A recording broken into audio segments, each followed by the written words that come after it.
Retired Arabic teachers federation ഭാഷാ സമര അനുസ്മരണം സംഘടിപ്പിച്ചു. കയ്പമംഗലം ബുസ്താനുൽ ഉലൂമിൽ നടന്ന അനുസ്മരണ പരിപാടി RATF സംസ്ഥാന പ്രസിഡന്റ് സലാഹുദ്ദീൻ മദനി ഉദ്ഘാടനം ചെയ്തു. PA ജമാലുദ്ദീൻ അധ്യക്ഷത വഹിച്ചു. ഡോക്ടർ KA അബ്ദുൽ ഹസീബ് മദനി മുഖ്യപ്രഭാഷണം നടത്തി. BH Ishaq, MA Sadiq, EK Ibrahimkutty, Muhammad Farooq, doctor Amjad Ameen Solakhi, PK Abdul Latheef തുടങ്ങിയവർ സംസാരിച്ചു. അംഗീകരിച്ച 6 ഭാഷകളിൽ മികച്ചു നിൽക്കുന്ന ഇംഗ്ലീഷിനോടൊപ്പം ഇടപിടിക്കുന്ന ഈ ഭാഷയ്ക്ക് യാതൊരു സ്ഥാനവുമില്ല എന്ന് മാത്രമല്ല, കൊറിയ എന്ന് പറയുന്ന ഭാഷയുണ്ട്. ലോകത്ത് എത്ര 1000 പേര് സംസാരിക്കുന്നുണ്ട്.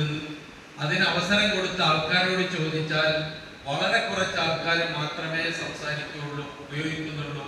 അങ്ങനെയുള്ള കൊറിയൻ ഭാഷ പഠിക്കാൻ പോലും നാഷണൽ എഡ്യൂക്കേഷൻ പോളിസിയിൽ അവസരം നൽകുമ്പോൾ ആഗോള ഭാഷയായ, ഐക്യരാഷ്ട്രസഭയിൽ അംഗീകൃത ഭാഷയായ, ഇന്ത്യയുടെ സമ്പദ് വ്യവസ്ഥയ്ക്ക് താങ്ങും തണലുമായി നിൽക്കുന്ന ഒരു ഭാഷയ്ക്ക് യാതൊരു അറബി എന്നുള്ള പേര് പോലും അതിൽ വന്നിട്ടില്ല എന്നുള്ള ഒരു തിരിച്ചറിവ് നിങ്ങൾക്ക് ഉണ്ടാകണം.